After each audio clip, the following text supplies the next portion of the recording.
There were 13 of them. Others called them Nightmare, Gang, and Ankle Biters.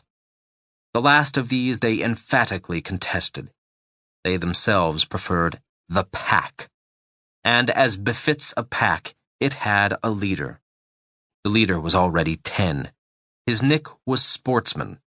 He was fair-haired, rose-cheeked, blue-eyed, and taller than everyone else except Elephant by a full head. He slept in an adult-sized bed and didn't have any visible disfigurements or hidden diseases, no zits or fixations. He wasn't even collecting anything. In short, he had nothing that everyone else had to some extent. For the house, he was too perfect. Rex and Max, the lame twins, were just called Siamese, as they hadn't acquired separate nicks. Narrow-faced, gangling, and yellow-eyed, with only 3 legs between the two of them, as alike as 2 halves of one lemon, inseparable and indistinguishable, 2 sticky-fingered shadows with pockets full of keys and lockpicks. No door ever stopped them. Anything left unattended became theirs. Shaggy Humpback liked marching music and dreamed of becoming a pirate. During the summer he browned almost to a crisp, became a hunched raven and a breeding ground for insects. Dogs sensed the tenderness in him from afar and rushed to partake of it. His hands smelled of dog fur and his pockets were full of bread and sausages for his 4-legged friends. Whiner and Crybaby were also inseparable like Siamese, but looked different from each other. Crybaby, with his pale, bug-eyed stare, resembled a praying mantis. Whiner's deeply set little eyes made him look like a little rat. They were both dyslexic and both loved collecting things. They collected nuts, bolts, and screws, pocket knives, and bottle labels. But their pride and joy was a vast collection of fingerprints.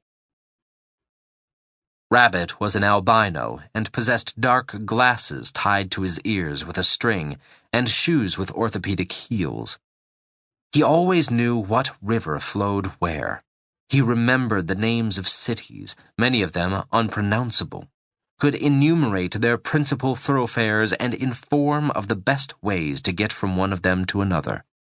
He identified the major categories of national manufacturing output and the impact they had on the corresponding countries. Many considered Rabbit's knowledge useful, but hardly anyone respected him for it. His front teeth were slanted forward, making him look like a rodent. They were also the reason for his nick.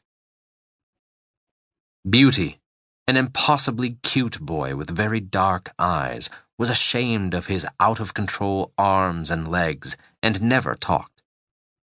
His feet carried him to where he didn't wish to go. His hands dropped things he wished to hold. He fell a lot and was covered in bruises. He was ashamed of those, too. Round-faced Hoover was crazy about his treasures. He found them everywhere. What he called treasure was everyone else's trash. In the 9 years of his life, Hoover had amassed a hoard, filling a dozen secret places and 1 trunk, and now spent as much time each day inspecting it as searching for new precious objects. Curly-haired Muffin was rotund and obnoxious, and liked to dress up and design pretty clothes for himself. His wardrobe took up a lot of space and annoyed his roommates. Muffin's nose struggled to peek out of his cheeks, which in their turn yearned to meet his shoulders. All the female teachers adored him. Their name for him was Lil Cupid. Crook was crooked because of a wicked disease that also made him walk sideways. His head relied on a stiff plaster collar for support. This did not prevent him from being able to run amazingly fast. Crook collected butterflies. So all through the summer, with the hunting season in full swing, he never parted with his net and specimen jars.